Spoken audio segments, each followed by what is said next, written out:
Srimate Ramanujaya Namaha, Srimad Varavara Munaye Namaha, Srimad Lokarya Mahagurave Namaha. Sitranjirukale Vandunnai Chevithu. Thiruppāvai 29th pasuram. This pasuram describes the Kaikarya Vaibhavam and the Prapya Vaibhavam as to what flawless Kaikaryam means and what the glories of the end goal. Prapyam means goal, what the glories of the end goal are. Flawless Kaikaryam is one that is done for the joy of EmperumAn and not for our pleasure. That's what Andal says in this pasuram as Matrainam Kamangal Matru, that we should not have any desire to do service for our pleasure. It should be for your pleasure. And the end goal is to do this Kaikaryam at all times without any obstacle. In this pasuram, Andal says they came well before even the dawn, at Sitranjirukale, in the wee hours of the morning, and surrendered to Krishna. The commentators here explain the greatness of this period, the Sitranjirukale, the early hours. That period is one where the Sattva Guna, the mode of goodness, is dominant. Even for those who torment others during the day, forget themselves during the night because they are so intoxicated, and then only to wake up the next day and repeat that, even for such horrible people, at dawn there will be some mode of goodness. In this context, a conversation that happened at Swami Alavandar's Goshti is mentioned. There was a discussion where someone asked, what should one say in front of EmperumAn to glorify him? And somebody responded, oh, we should think of the words of Kshatrabandhu. Kshatrabandhu was a Kshatriya. He was a king, but was a lowly person because he had all the bad qualities. Because of this, he was banished and he was forced to live as a bandit in the forest. Now, one day what happens is he meets a very pious Rishi. Just the glance of the Rishi awakened the mode of goodness in Kshatrabandhu. So he repented for his mistakes and confessed all his papams to the Rishi. The Rishi found that he had a cow and a cowboy called Govinda. So the Rishi asked him to just keep calling out for the cowboy by calling out the name Govinda.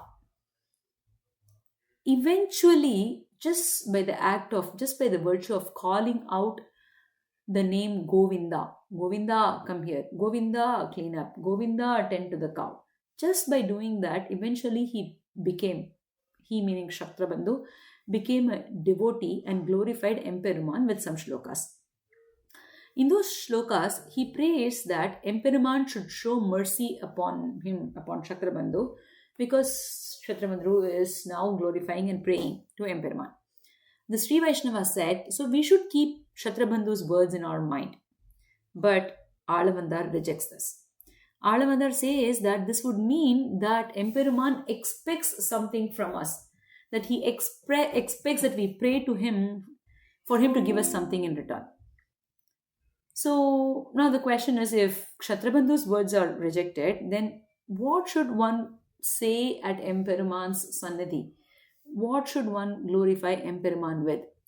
And to this, Swami Alavandar clarifies that we should think of the words of the snake Kaliya. We all know the story of Kaliya.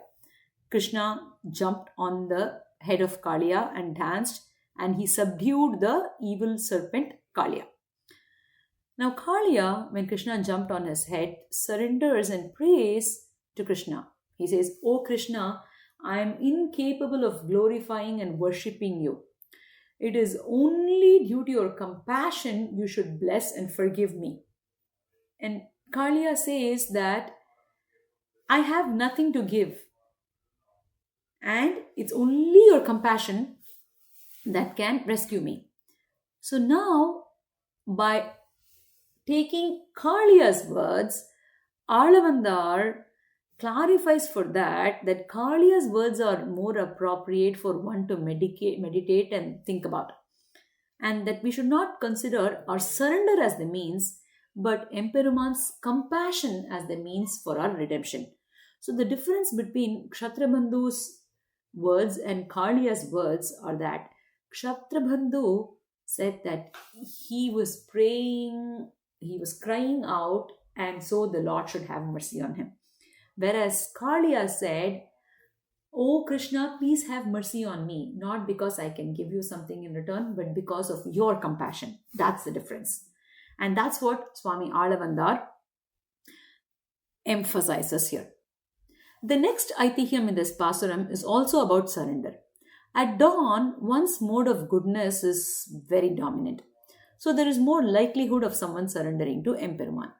When he surrenders and shows with earnest that he has nothing to offer and is reliant only on the compassion of EmperumAn, EmperumAn will forgive the papams we commit at the other times. A conversation between Swami Ramanuja and his Acharya Periyanambi explaining this is mentioned as an Ithihyam for this pasuram. Periyanambi is a Sishya of Swami Alavandar. Alavandar had another Sishya called Maraner Nambi. Maraner Nambi was afflicted by disease during his last days. His state was such that he was unable to even meditate upon EmperumAn and was very saddened by that. Periyanambi saw this and he was afraid for what is going to happen to Maraner Nambi, especially when Maraner Nambi passes away and what's going to happen to him at that point. Now, EmperumAn reminded Periyanambi of the Varaha Charama shlokas. Sthite manasi sushvaste sarire satiyo naraha dhatu samye sthite smartha vishwarupanchama majam tatastam mriyamanantu kashta pashana sannibham aham smarami madbhaktam nayami paramam gatim. These shlokas were given by Varaha Perumal, and they mean that for one who thinks of and surrenders to EmperumAn when his body and senses are intact, for such a person who thinks of EmperumAn who has neither beginning nor end,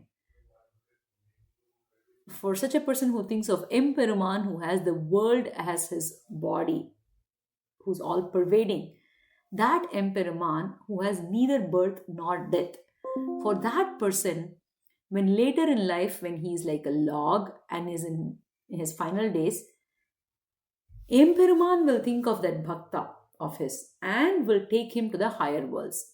So now Ramanuja asks Periyanambi, if one thinks of EmperumAn when they are hale and healthy, he himself will take care of that bhakta. So, O Periyanambi Swami, have you forgotten this? So now Periyanambi responds and asks, who advised this? To which EmperumAn replies that this was given by Varaha Perumal to Bhumi Devi when she was rescued from the Pralaya, from the great deluge. Now Periyanambi says, oh, this was said by Varaha Perumal, who is partial to his devotees. Just like how Ramanuja, you are partial to Srivaishnavas.